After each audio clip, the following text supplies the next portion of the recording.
Hi, welcome back to the Personality Hacker Podcast. My name is Joel Mark Witt. And I'm Antonia Dodge. Today we're continuing, an informal series about relationships and what relationships mean around personality type and all that. And today we want to talk about a concept that you actually brought up, which I thought would be a great conversation. And do you want to go ahead and introduce that? Sure.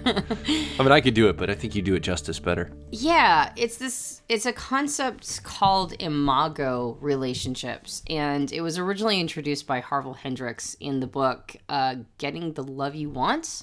That's what it's called. I think that's what it's called. Finding the Love You Want. Oh, Finding the Love You Want. That's right. I have his book, Keeping the Love You Find. That's the name of it, right? Anyway. I'm just sitting here letting you squirm. And I actually don't remember the names of either book. I know that you're pretty close, so I think you're right, but... I do know it's Harville Hendricks, though. And it's on the other bookshelf in the other room, so I can't just grab it and, verify. Yeah. The point of the Imago relationship, or basically what's going on, is Imago is the Latin term for the word image.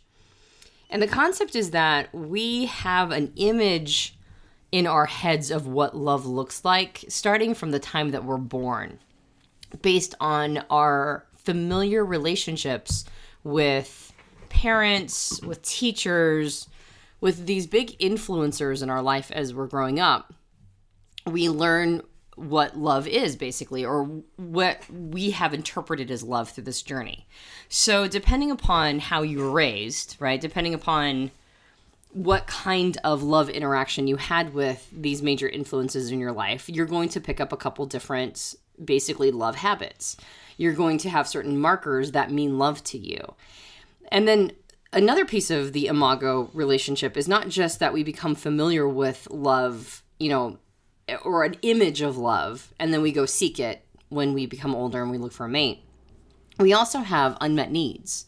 It doesn't matter how incredible your parents were. It doesn't matter how supportive they were. It doesn't matter how, great of a childhood you had. There were needs that went unmet because no person can fully meet another person's needs, including parents and children. So you have, first, on one hand, you've got this concept of what love is supposed to look like. And then on the other hand, you have all these unmet needs that, as a kid, you don't really understand why these needs are unmet. You just know that there's some wounding there, or there's some, perpetual seeking of something. And so you enter the world looking for a mate, and then you run into somebody who reminds you on a deep unconscious level of your parents, or an older sibling, or whoever it was that was basically your major influencer in life. And you combine that with somebody who you believe can meet those needs, and they can't. So now you enter a relationship that may have initially been very fun and had the romantic piece of it and been really, wonderful initially, but then over time, this person starts to become unacceptable because they're not meeting those needs that you were trying to get met, because they can't ever meet it. So now suddenly you're unhappy in your relationship. Now you're upset. Now you're looking for all of these different things that, even though they're familiar, because that's what you grew up, basically mapping love to, was these patterns of thinking or these patterns of behaviors or whatever it was. It wasn't really terribly satisfying when you were a child either. So you chose somebody who would be familiar, who would effectively be a duplicate of what you grew up with on a deeply unconscious level. And you run right into the same problems you had even before you were with that person, these unmet needs. So now you have all these fights. Now you have these problems. Now you have, projecting ill intent on the other person. And the relationship becomes a big cluster, right? It's not what it was before because it's not getting any of those needs met, even though that's why you met or married the person. There's a concept in Imago therapy too, or Imago relationships, that you may have actually ended up with this person because they couldn't meet those needs. Specifically because they couldn't. You believe that on a conscious level, you're with this person because they can, but on an unconscious level, they won't. And that's actually why you end up with the person. Almost a double-edged sword. You trick yourself into thinking that's going to be different this time around almost. I've had this, something's familiar. I've had this experience before, and maybe this time it'll be different. If I get with this person that reminds me of these traits, again, this is all happening subconsciously, then maybe this time around, somebody with those traits can meet these needs that I have. Yeah, well, and I think that's why we end up with almost the same relationship over and over again. You'll hear people say that all the time. I always end up with these duds. I always end up with men that do, fill in the blank. Or I always end up with a woman who breaks my heart, or fill in the blank with that. And the question is, why do you keep ending up with the same person? Mm-hmm. And Imago relationship therapy is an attempt to understand that. Why do you keep ending up with the same relationship over and over? Even if you had a terrible upbringing, even if love was, there was love there, but it's pretty loosely translated. You may have been abused or neglected, or you might have had a smothering parent, or whatever it is. People look for those markers because they're familiar, and familiar is comfortable. Yeah. And so your thermostat is set pretty low. Yeah, and what's interesting about this is, again, it's happening at the subconscious level. So your conscious mind, your conscious, decision maker person part of you that is aware of what's happening is making, let's call it justifications or reasons why your subconscious is choosing this. And you're going to have all these reasons that come up for you when it's really not that it's out of your control, but your subconscious is deciding this for you. And the other thing, we just did a podcast recently on the Pygmalion Project talking about, this idea that you're attracted to somebody, and as soon as you get together with them in a relationship, you go to work to try to make them more like you, eliminate the differences, seeing their differences as flaws, and then trying to work and eliminate those. And I bet you that a lot of people that are in an Imago relationship where they keep ending up with the same person over and over again, I bet a Pygmalion Project comes up for them in that they feel, okay, I'm with this person. This is the third time this has been around. This is the type of person I've attracted. I'm gonna really double down and fix this person. The last two I wasn't able to fix in those relationships, but I'm gonna really. And so I could see that even the Pygmalion Project that we talked about in a previous episode becoming more and more intense, and you getting more and more desperate to try to make this person into what you need from them, rather than realizing, oh, I keep attracting this type of woman into my life over and over again, and this is how it's ending up. And the behaviors might be slightly different, but you're going to see a lot of patterns through these relationships. And it makes sense that you're ending up with people who have a similar imago that you do. They probably came from a relatively similar background because they're also looking for their imago match. And so if you are triggering each other's markers that this is familiar, you probably had something relatively similar growing up. I don't know that to be true, but that would be my guess. So it's probably why people who were very abused when they were younger have a tendency to find somebody else who grew up in an abusive relationship, because they're looking for people who have the same markers of that familiar version of love to them. What's interesting, I think, is that these are all variations on love. You think of people in abused relationships or that were abused as children, that they wouldn't see the abuse as love, but they do. Like we all enter the world wanting love. We all enter the world, love is, I would argue that love is our number one obsession as human beings. Like we're totally obsessed with love. We want most of our entertainment to be around the concept of falling in love, and our songs. Popular songs. We want our songs to be about love. We want our stories to be about love. We are so interested when people, get married. How did you guys meet? We're obsessed with love. And so when you enter the world as a baby and you're in a context where, you're being abused or neglected or smothered or whatever it is that your parent is doing, you're looking for love. You're looking for markers of love. So that becomes love to you. The abuse becomes love. And so when you see people who are in abusive relationships, whether or not they're the abuser or the abusee, in some weird bastardized way, this is love to them. Like, this is how love happens. This is the markers of it that they grew up with. And so we end up in these imago relationships that are by definition unsatisfying because they are all of our markers of love, which came with both good and bad. Mm-hmm. And so what's nice about the concept is that it brings something, like you were mentioning, it brings something that's totally unconscious. It makes it conscious. It makes us aware of what we're doing. Why am I entering this relationship with this person when I know they're not good for me, right? And the answer, according to this therapy... Well, you say, I know they're not good for me, but this time it's going to be different. Yeah. I mean, that's kind of probably what we say to ourselves. Like, this time, it's going to... I just know this one's going to be different. Yeah, and it could be. Because according to the relationship therapy philosophy, we enter these relationships because they give us an opportunity to grow. They give us an opportunity. Every one of these relationships we enter gives us an opportunity to make the unconscious conscious. It gives us an opportunity to get those needs met for ourselves, not necessarily requiring another person to do it. It effectively shines a light on our wounding. And when we shine a light on our wounding, now we have the opportunity to do something about it. So the Imago relationship, while it sounds like a bad idea all around, when you look at it through the lens of, okay, how can this help me heal? How can this relationship, how can I work within this relationship to shine a light on the things that are needs that are going unmet? How do I shine a light on my wounding? How do I shine a light on the things that need healing? And the relationship will show it to you. I mean, I really had this super illustrated in my parent-child relationship with my daughter. I said terrible things to her, like truly awful, terrible, horrible, like I can't believe I said that to her. And it was to some extent based on some of the things that were said to me when I was growing up. And I didn't even know that they were there inside of me until I had a child. And then when fortunately, like she was, pre-language cognition when I said some of the things that I said to her, when she's colicky and we're up all night and I say terrible things the next morning because I'm so tired I can't even see straight. I didn't know that stuff was inside me though. The having a child, it gave me an opportunity to express that. So I think that's what an Imago relationship does, is gives you an opportunity to have some of this stuff surface. And you can either hold on to this notion that you're totally justified in, feeling all the ways that you're feeling, or you can reevaluate and say, well, maybe this is an expression of something that I need to work on. Sure.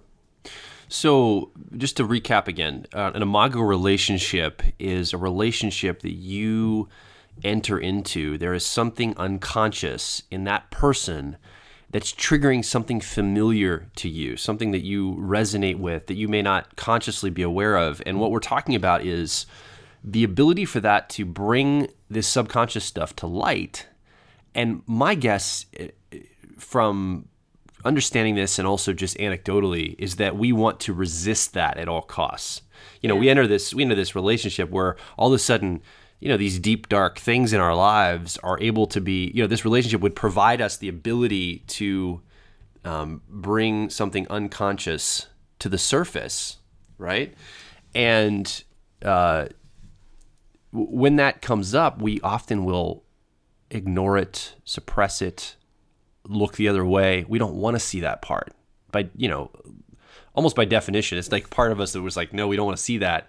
And it's almost like this Imago relationship is a way for us to, without actually bringing it to the surface and working through it, we think that just these relationships over and over and over again that bring this stuff out will somehow fix themselves through the process of getting into these relationships, and then it fails or it goes badly or it ends kind of icky. And it doesn't even have to be deep, dark stuff like abuse. It could even just be, I keep ending up with this person, these people in relationship that just want to have fun. They're not taking life serious and we're just kind of floating through life. We're having fun all the time. Or, they're just, they're focused on this or that. It's not necessarily a negative thing. It's just, I keep attracting these people and I need to get more serious in my life, but I keep attracting people that are free spirits and fun. And so I'm never getting down to business. I'm never getting on with my career or whatever. And it's the stuff that comes up in the midst of these relationships that is gold because, like you said, it's a great platform for working through some of these issues. But it takes awareness. It takes us to realize that this is happening, if it's happening to you, and then to say, I'm going to, instead of just like going through this and trying to switch to the next one and hoping that'll fix it, let me stop and take assessment of what's actually happening here. What's coming up for me? Why have I gotten a relationship with 3 different women here in the last 3 relationships that are like this? And what does that mean about me? Why am I attracting this same type of woman over and over and over again? And what kind of Imago am I to these women? What kind of a person am I that they're attracting? And I bet you that they've been attracting similar men to me over and over and over again. So just something to think about. And the awareness, I think, is the first step to being able to bring some of this unconscious stuff to the surface and then starting to deal with it and using it for growth. It's a really amazing mechanism that we do that. It feels bad when we do it, when we end up in what feels like the same repeated bad relationship over and over. But it's actually amazing that our unconscious mind is pushing us toward it. It's incredible that our brain knows that this is what we ultimately fundamentally need, but it doesn't always give us the tools and resources to be able to navigate the space very well. So we're driven, right? We have a compulsion to do so. The brain goes, look, this is an opportunity to figure this out. But it doesn't, our unconscious mind will not also provide all the tools to do so. So we have to, on a conscious level, do that. Like we thank our unconscious mind for pushing us to that, and then we consciously build skills and tools to be able to manage and work through those relationships and deal with our own healing. On some level, you mentioned something that I think is really interesting, this idea that when we get into these relationships, we have a tendency to, I don't know exactly what you said that triggered this for me, but we have a tendency to blame the other person in these relationships because, they're not getting our need met, right? Mm-hmm. Like we entered this relationship with them unconsciously knowing that they would never be able to meet that need. But then when they don't meet it, we get upset with them and everything is about blaming the other person. Or trying to fix them. Yeah, or trying to fix them or change them or whatever it is. But it's always the other person's fault because they're not providing us with what we need. And if it's an imago, to some extent, because you're projecting onto your new mate or spouse, you're projecting onto them these concepts that you picked up in childhood before you had any real control or power over your life. To some extent, you're basically blaming them for being like your parents. And that, in our minds, isn't our fault. It isn't our fault that our parents treated us in any certain way, right? Like, we were just on the receiving end of that. So when we become an adult, it's really easy to carry that part of the imago into it as well. It's not my fault, right? Like, I'm just the kid in the situation. You need to treat me better. You need to treat me well. You need to get my needs met because I'm a kid. But now we're not kids. Now we're adults. So if we bring the whole feeling from childhood into the relationship, you can see why people are so resistant to accepting any responsibility in the relationship.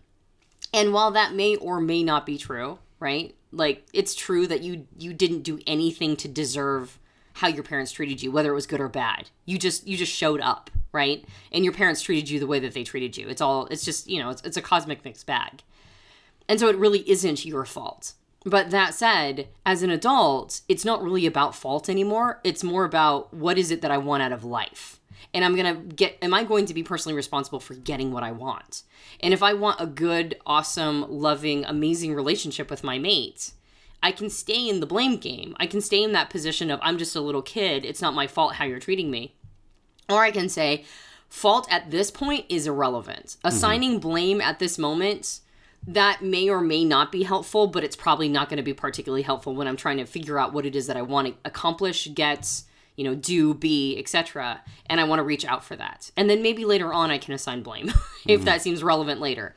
But right now in the relationship, if we're projecting onto them this feeling of that they're the villain and we're the victim, right?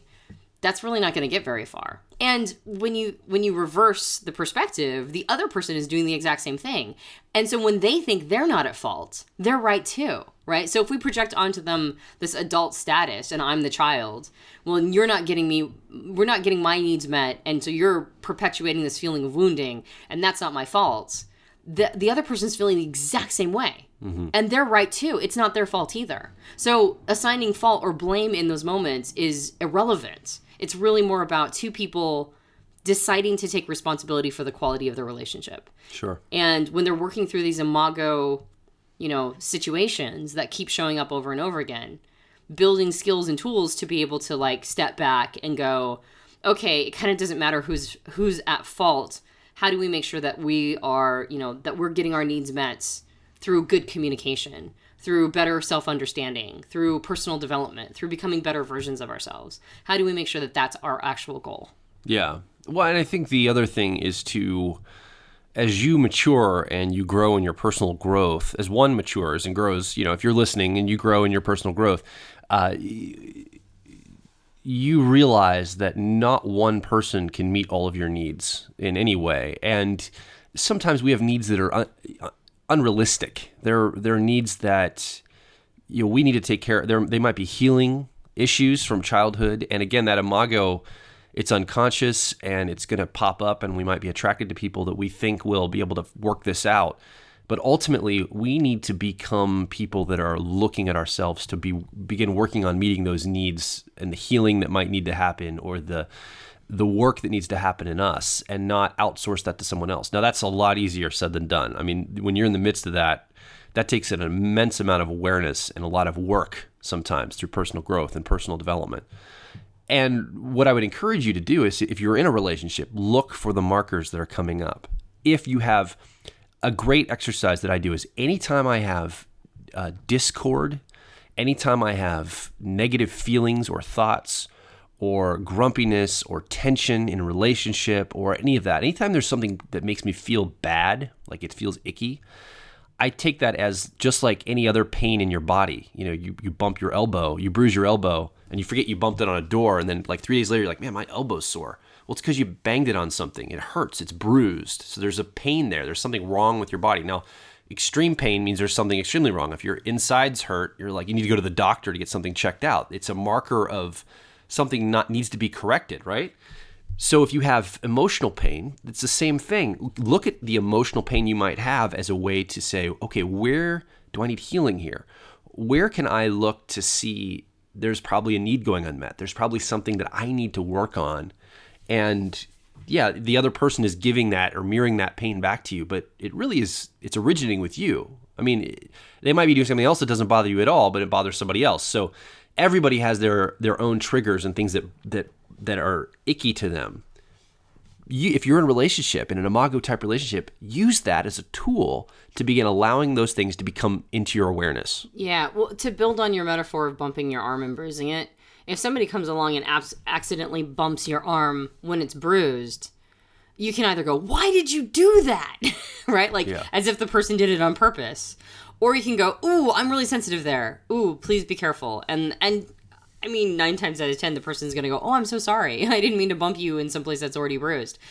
And so that same pattern can follow in a relationship where you are disproportionately upset by something that your mate has done, right? Like you are disproportionately, like sensitive. And instead of going, why did you do that? Why did you make me feel so sensitive, right? Like, why did you hurt me? Assuming that assuming ill intent, that the person intended to hurt you.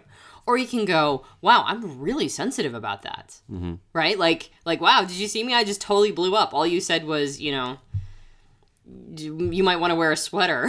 It's cold in the theater. And all of a sudden I just completely lost my crap over that. So why did I do that? It really has nothing to do with what you said. You just happened to touch something that was already bruised. So then now you use the relationship to shine a light on the bruise. That's interesting that there's a bruise there. I wonder how often I'm continuing the bruising, right? Like I'm wondering if, what can I do to heal this wound? What can I do to put some attention on that? And when you have a loving relationship, I believe that if you've fallen in love and gotten in a relationship with another person, you have positive intent for the other person. Unless you are in a relationship with a sociopath or a psychopath, the other person has positive intent towards you. They really do. And the less you blame, the less you say, you did this to me, you made me feel this way. When you start removing that language completely from your vocabulary, as opposed to say, hey, I'm sensitive about this, and you just accidentally brushed up against it, all of that stuff that feels ill-intended, all that stuff that feels like the blame game, all of that like, you did this, no, you did this, and all that defensiveness, when you remove that vocabulary, with your romantic relationship with your partner, and you implement better romance language to them, you'll start to see them completely on board whenever you shine a light on a sensitivity. You're not going to see, like if you say, hey, you just accidentally brushed up against something I'm really sensitive about. You just told me to wear a sweater in the theater, and I just lost my cool over it. That must be something I'm really sensitive about. Would you be willing to help me figure that out? Would you be willing to help me figure out why I'm sensitive about that and maybe do whatever healing I need to do around that?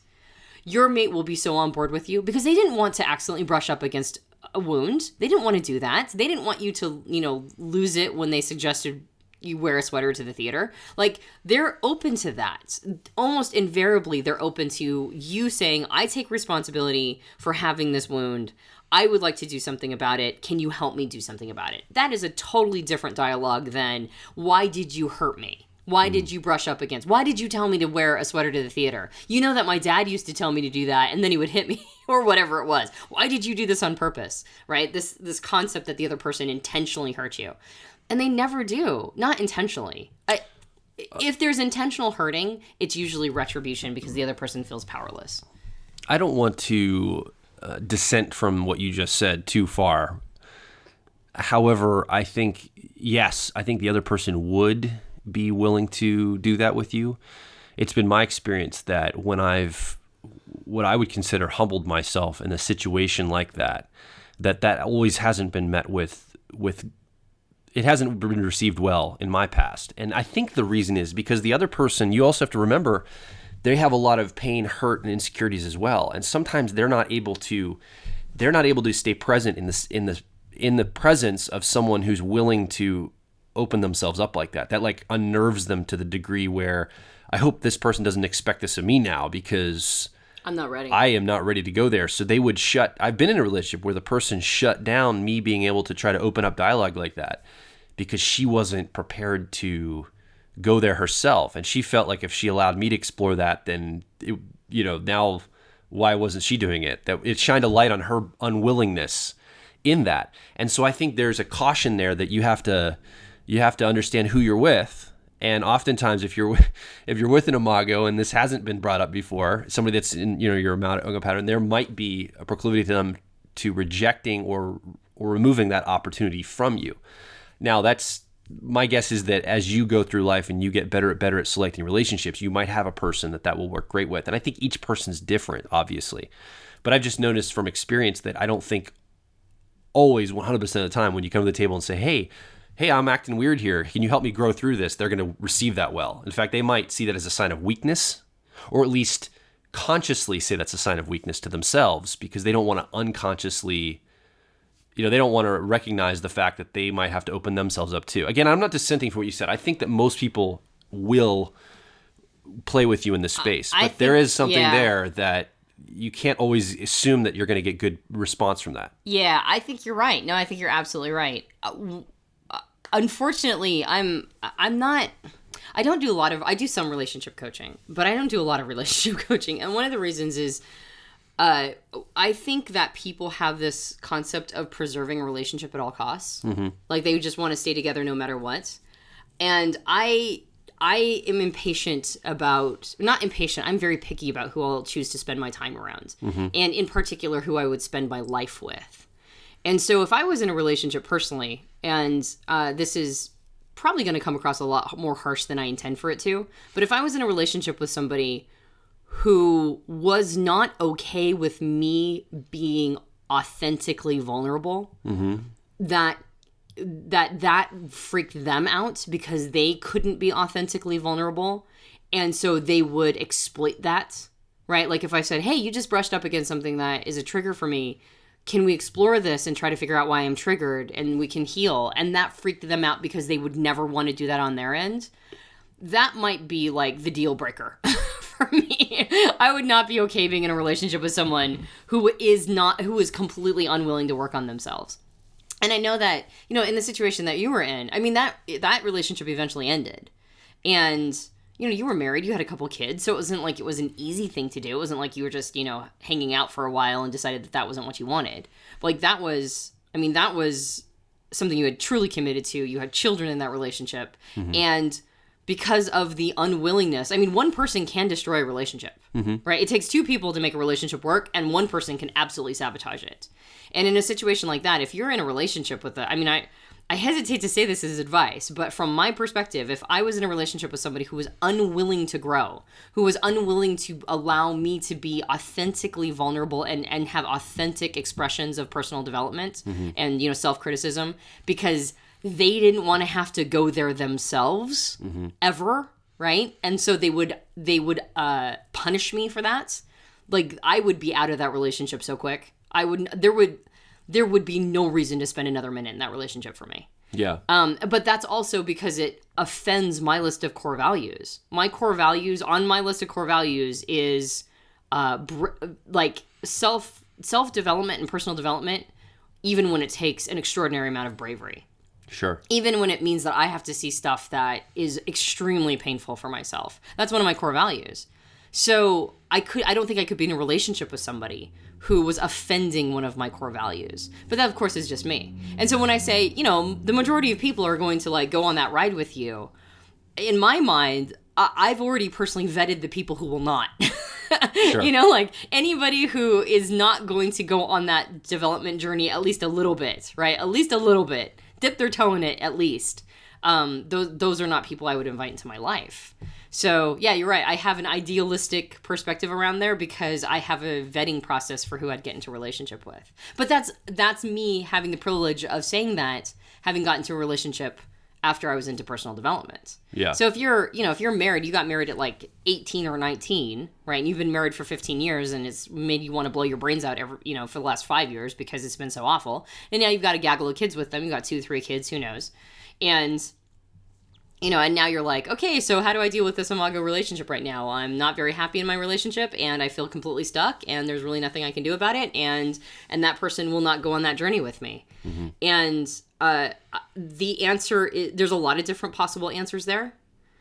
I think Imago relationship therapy is one answer. Mm-hmm. Seeing if the other person will go down that road with you at all. Getting, there's Imago relationship therapists, like licensed therapists out there, of which I am not one. There's licensed therapists who have done truly extraordinary things, that have really helped these relationships heal on both sides. And as far as I'm concerned, this is not advice. This is just my personal perspective. I would not spend very much time around somebody who would not enter a scenario, who would not even attempt to enter a healing scenario with me, who would be unwilling to do any personal development work or any relationship development work, who would be unwilling to look at themselves critically in the least. That's not I would do anything to get out of that relationship. Yeah. And you said something to the effect of, relationships, serving the relationship or staying together at all costs.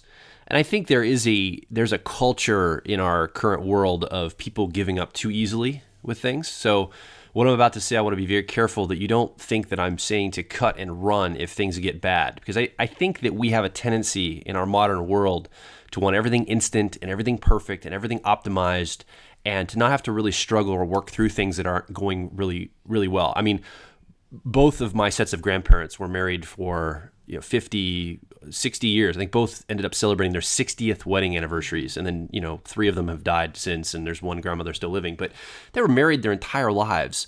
Am I to expect that they had great times that whole time? Did Right. they stay together because it was just amazing at every single turn? Yeah. Of course they had struggle. It was a different time, and they made some decisions. They were going to stick things out in the midst of difficult time, and their love evolved over those 60 years. It looked very different at the 60-year mark than it did the 1-year mark, obviously, right? So I think that we have a tendency to as humans now, run from difficult situations too quickly.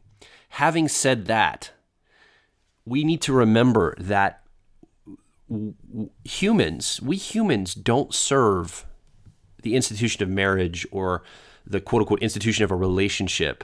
Like, the relationship or the marriage is not the thing. Like, we are the thing. That's a tool. That's a way of coming together as two people to be intimate or to be together. It's a committed experience between two people. I don't care whether you're gay, straight, whatever. Like, that commitment is the important thing. And if it's not working, to just hold it together for the sake of the external structural element of it seems ridiculous to me. Not in that we don't try to work on things, but in that if it's just not working, you've tried to work on things, you haven't just given up and thrown the towel. What's the point in running your whole life serving this external institution, quote unquote? Why not allow the institution to serve you instead of the other way around? And I think if you can switch that and think about relationships that way, I think, and even in a Imago relationship or anything, is that, we're people, we're humans first, and we happen to be running on the same track next to each other in a relationship. And it's almost like every day we're reconfirming that relationship, not some decision I made at the altar 20 years ago.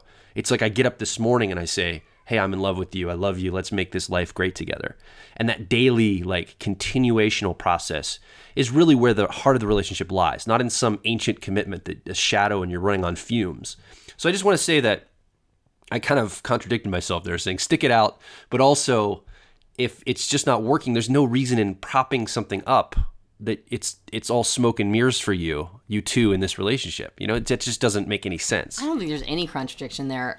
I recently read an essay about how love is pain, meaning that if you enter a love relationship, a romantic eros love relationship, and you expect it to never have pain, you're actually never going to be able to have the love relationship that you want, because the pain that comes along with fully exposing yourself by being fully vulnerable, fully open to this other human being, it means that there's going to be a lot of sensitive, like you open up parts of you that are closed because they're so sensitive. Yeah. And you hand that over to this other human being, and they're going to hurt you. They're going to hurt you unconsciously in a million different ways. And the article basically said, the heart is a muscle like all other muscles, and when you work out, you know, when you go lift weights, you're actually ripping your muscles, and then the strength comes from ripping the muscle, and then the muscle heals itself. And the heart is a muscle. So all of those little bruising and bumps and rips and tears and all that wounding that you get from your mates, not big imago wounding, but just like the day-to-day, like, you know, I tried to hold your hand and you didn't let me for some reason, right? And ow, that hurts. Those actually allow you to heal, you know, like we heal from those little cuts. And just like the ripping of the muscle when you work out, your heart gets stronger and you get more capable of loving that other person, right? Because you're constantly forgiving them and they're constantly forgiving you on like a million different little ways. So pain is a part of how you fall in love. Pain is a part of not how you fall in love so much as how you maintain your love, how you maintain the strength of your love. Pain is intrinsically wrapped in it. So it's not about cutting and running really quick anytime you experience any pain. Like, that's not really what you're talking about. What I picked up from what you're saying is, yeah, it's not going to be easy, but you might hit a lot of diminishing returns. You might hit this moment where you go, I am more unhappy than happy in this relationship, and I have done everything I possibly can, starting with myself, right? Like, I've worked on myself. I've done everything that I possibly can to be the best version of myself. I shone the light on me first, and I did everything I could to become a better version. And then when I interacted with you did not do commensurate, right? Like, you are not working on yourself. You are not attempting to be a better version. Or you are, right?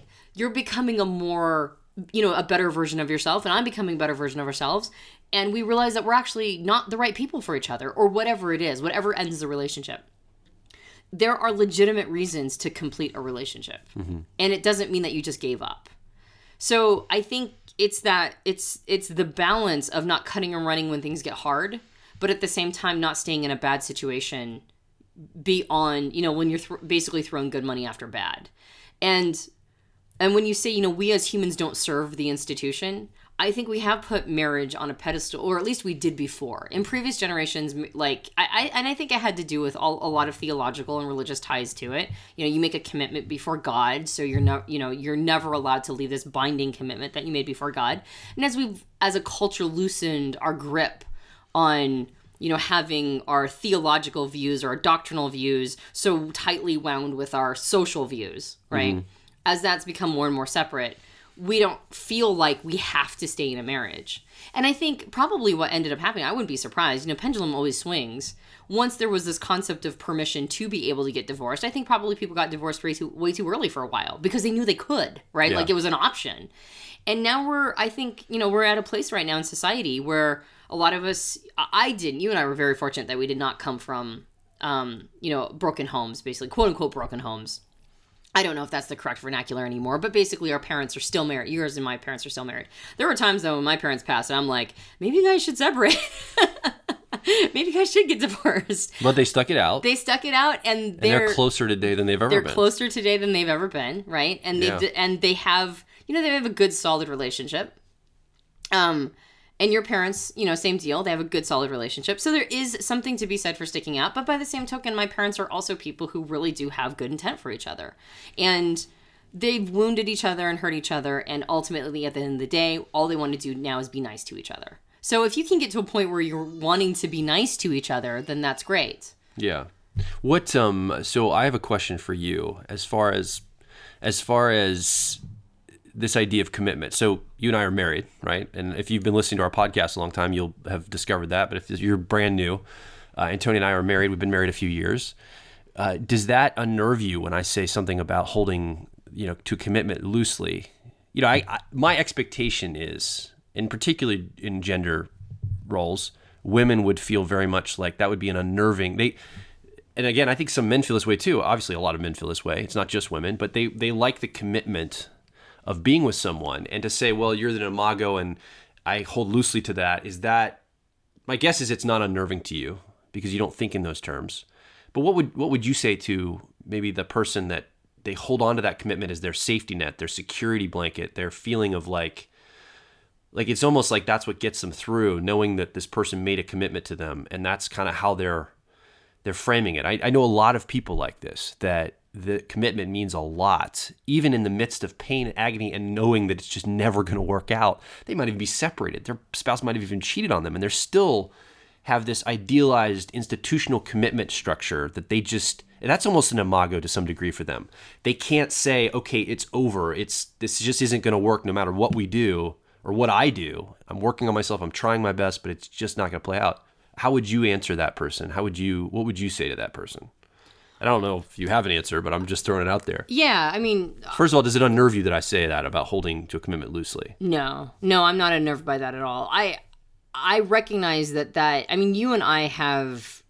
honestly, if I was not in our relationship, if I was on the outside looking in, I would say that we have an enviable amount of communication going on between the two of us. Uh-huh. And so I'm not... That doesn't distress me, because I know that were we to ever end our relationship, it would be preceded by egregious amounts of conversation. Like there would be no mystery. There would be no surprises or mystery. Like it would be mutual decision, and it would be, there would have been a lot of communication going on before that. As far as people who attach very tightly to the concept of a commitment, even beyond the point of, I have somebody in my head right now that I'm thinking about as you're talking. The relationship is, the nail's in the coffin, right? Like, the husband cheated for a long time and then left. Secretly. Then when it was found out and exposed, left, is currently living with the girlfriend, if I'm not mistaken, or at least still dating the other girl, right? And the wife will not let it go, right? Like, she's like, I just know that he's going to come around. I just know that he's going to make a turnaround and come back to me. And there's really no evidence of that. It's been years. Yeah, we're talking, this year, they've been separated for 2 years now? 2 or 3, something like that. Yeah, 2 or 3 years, and he's with this other woman, and it's gone. Give up the ghost. It is over. And if he comes back to you, do you really want that guy? Do you really want that guy who cheated on you and then, has done a lot of things to help you experience pain over the course of you wanting to, be with him? So that, like you said, I think you just hit the nail on the head when you said that itself is an imago. Yeah. So instead of attaching so tightly to the desired outcome, look at why you are so attached. I guess it's all about etymology. It's all about what about this attachment is fueling me? Mm-hmm. Like, what need is going perpetually unmet in me where I have to attach to the abstraction of a commitment when the concrete reality is nothing of the kind? So I think all of these are hints and clues into our psychology and into why we're doing what we're doing and what our personal imago is. And yeah, like, whenever you're doing things that are not contributing to your personal happiness, to your cheerfulness, right? To your aleritas, what I mentioned in a previous podcast, aleritas, this concept of cheerfulness and happiness. If what you're doing is actually causing you perpetual pain, that is an inroad into some sort of need going unmet. That is an inroad into the imago that you have around this, and what is folded into this that needs some attention. Mm-hmm. And so, I guess that would be the only advice I have for that. The other thing, I don't want to belabor this too much longer, but the other thing that has come up for me as we're talking, and it goes back to what I said about, if I make myself vulnerable, I open up and say, hey, I want to grow in this area. Will you as another person help me? And the person resists that. I think they often can interpret that as a show of weakness, especially as a man. To be vulnerable, you feel like other people, if you're male, you feel like other people, especially women, are going to see you as weak if you're vulnerable and you open yourself up.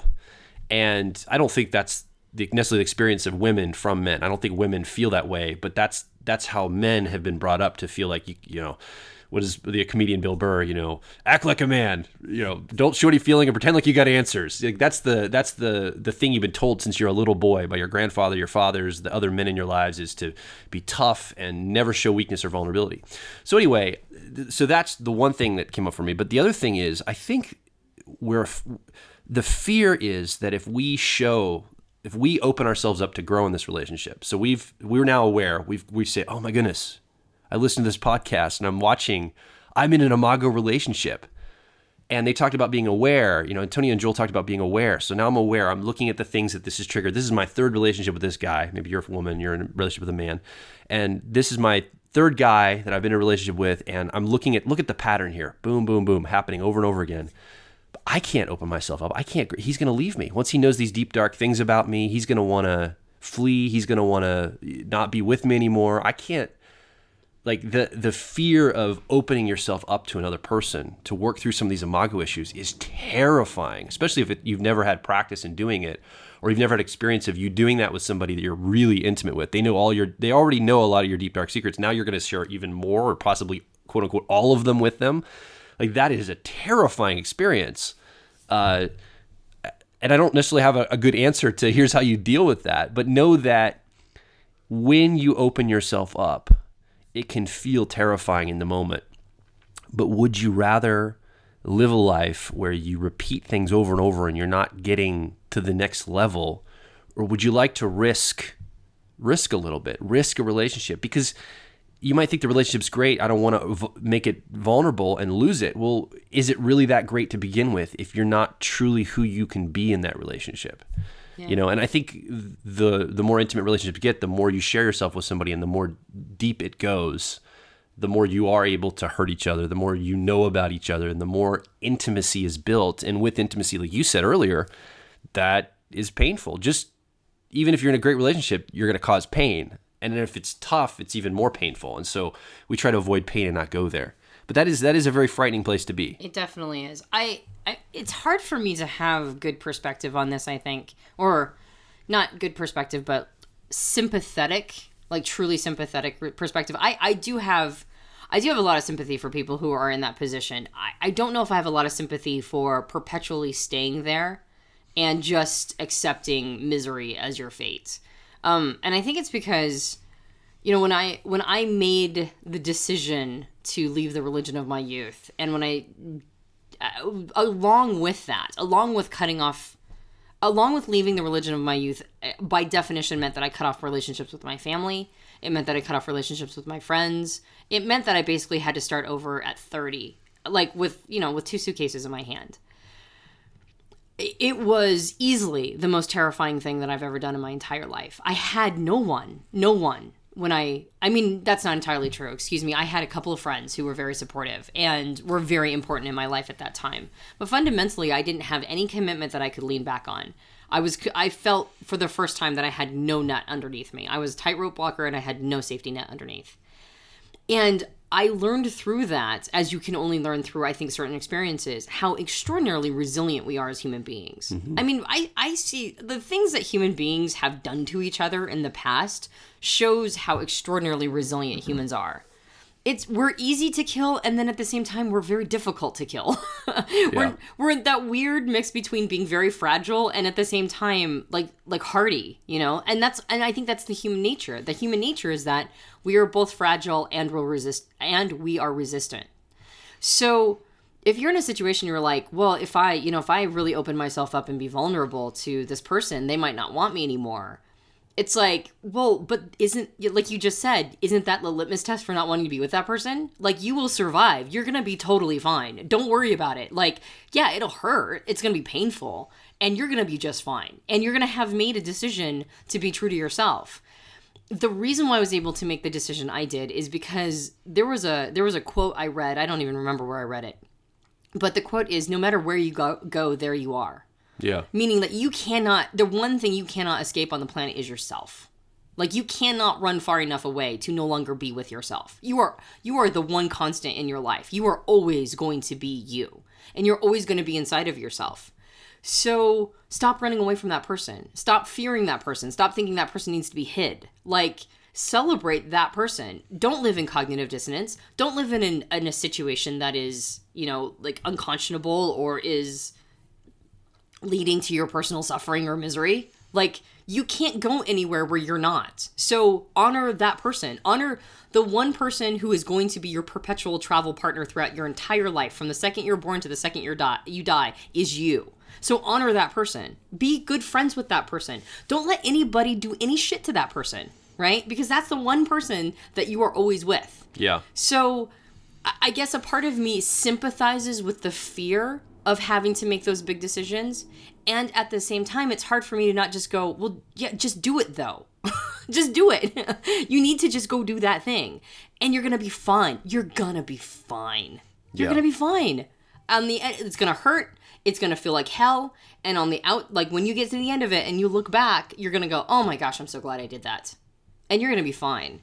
So yeah, I guess I don't know if I'm the best person to talk to about that because, part of me goes, yeah, it's going to be hell. Yep. That's getting out of a relationship for you. A bad one. And at the same time, it needs to be done at times. So let's wrap up. Just if we can maybe go over just a couple just closing thoughts on, let's say, we've talked a lot about somebody that's in a relationship, but what about people that are between relationships? They're right now open, they're single, they're not with anybody. Have you determined or have you thought any about watching for imagos popping up and how to deal with them before you even get into a relationship there? Any awareness triggers that you have observed or thought about in looking at relationship? I think one of the things is if you're looking at somebody and you're interested in them, if you just be aware of the patterns. Okay, how is this person similar to the people that I've had in relationship before in my life? What are some of the patterns in this person? And just notice that popping up. You're attracted to this man or woman because of X, Y, Z. And what does that look like compared to the other people that have been there before? And are you repeating things over and over again? And so you can take a step back and take a deep breath and go, wait a minute, I see what's going on here. So that would be one thing I would say is, again, that awareness piece, just watching for that consciously. Do you have any other insight or thoughts about imagos in the midst of being single and moving toward a new relationship with someone? And should we try to avoid imagos, I guess, is the other question. Should we say, oh, whoa, that is a pattern. I want to run as far away from that. According to everything I've read, you don't necessarily need to flee from imago relationships. They give you extraordinary personal development opportunities. That said, if your imago is that you're getting hit by your mate and they're beating you, you probably want to stay away from that one. Like, oh, look, I'm going to enter a relationship where I'm getting physically pummeled because it's such a great growth opportunity. I mean, obviously there are limitations. Well, you wouldn't know that necessarily. You would attract this person that's violent or maybe cheats on you. Somehow there's a trait that keeps attracting these people to you, but then they cheat on you and beat you after you're in a relationship. You're like, oh, how did I do this again? And you slap yourself in the head. Yeah. Well, I mean, I thought we were talking about people who are now aware of it. Oh, okay. Yeah. So you wouldn't want to enter, being aware that these imago relationships exist. You would not want to enter one that was, say, threatening your physical safety. Sure. Because you would, and I was saying that almost sarcastically, really. Yeah. So there are limitations to the kind of imago relationship you want to enter. I guess, I'm not an imago relationship therapist. I just am familiar with the model and I find it really interesting. So if you want to get like professional, opinions on this, I would seek an imago relationship therapist to really talk about this piece. That said, I guess from just everything that I've personally done in my development and all the models that I've looked at, I believe we enter relationships to get needs met. Mm-hmm. And there are certain needs that can only be met in a relationship. So I don't think that's inappropriate. But I believe, or my observation is that we enter a relationship trying to get needs met that we actually should be meeting on our own. Yeah. And so one of the highest leverage things you can do, I think, as a single person is do everything you can to get as many of your individual needs met as possible. Like, do you need validation? Is there a way for you to become self-validating? Mm-hmm. Do you need, do you need financial security? Is there a way for you to create your own financial abundance or financial security on your own? whatever it is that you're looking for this relationship to solve, the only thing a relationship can solve that being single can't is being with another person all the time. Mm-hmm. Like that bonded relationship where you are sharing the deepest pieces of who you are with this other human being. Like only relationship can do that, right? Because it requires another person in order to bond two people together. But with the exception of that, what are all the needs that you're looking for this relationship to meet that you could be meeting on your own? And so if that's the case, then you enter the relationship in a far less needy space, right? Like if the person isn't getting your needs met, you're no longer blaming them because you'll just get them met on your own. Yeah. And so you really do enter the relationship in a much better space. It becomes, as opposed to like a dependent or codependent relationship, it becomes an interdependent relationship where two people are completely whole. They get their needs met. They're fine. But now they just want to share that. They want to share their experience with another person. And so that probably, I mean, I just, just greenlighting here, I would say that's probably the highest leverage thing you can do as a single person is to do everything you can to get the needs met on your own that can be met on your own. Mm-hmm. And then seek a relationship for the things that only a relationship can give you. We want to hear from you. You've been listening to Antonia and I talk about the Imago relationship and, attracting the same type of people into your life over and over again in these relationships. What's your experience with this? Have you found that you do this in your life? You tend to be attracting the same men or the same women into your life repeatedly with a lot of the same character traits. Have you had some success in beginning to identify some of these things ahead of time? Have you had awareness? What's your story around this? Again, we're not opening up for you to complain like my spouse is blah, blah, blah. Like complaining or just a bunch of negative, vomiting can be therapeutic and healing, but we'd love to have more positive conversation over at the Facebook page. If you want to go to facebook.com/personalityhacker, we'd love to get a discussion around some of this, or come over to personalityhacker.com and make a comment under this podcast, because there's some gold here to mine. I think some personal growth and personal development gold in this idea of an Imago, this idea that using relationship, not only to build intimacy, but as a mirror to reflect back to you the places you need to grow in your life, it can be extremely powerful. So we want to hear your story and some of the experiences you've had. Also, find us over on iTunes, subscribe to this podcast so we can be a part of every week with you. And you can, join the discussion with us here on the podcast and then extending it online, which would be really awesome to have you do that. And Antonia always loves to have ratings over there because, we're extroverted perceivers in the Myers-Briggs system, and we love feedback to know how we're doing, how it's resonating with you. Unfortunately, you can't talk to us right now. I know you're listening and you're sitting here right with us, but we can't hear your voice because it's already pre-recorded. But we want to hear from you. So let us know how you like the podcast, some things you'd like to see, and rate us, subscribe, rate us, and we'd love to be a part of your weekly experience. My name is Joel Mark Witt. And I'm Antonia Dodge. And you have been listening to the Imago edition of the Personality Hacker Podcast. We'll talk to you on the next episode.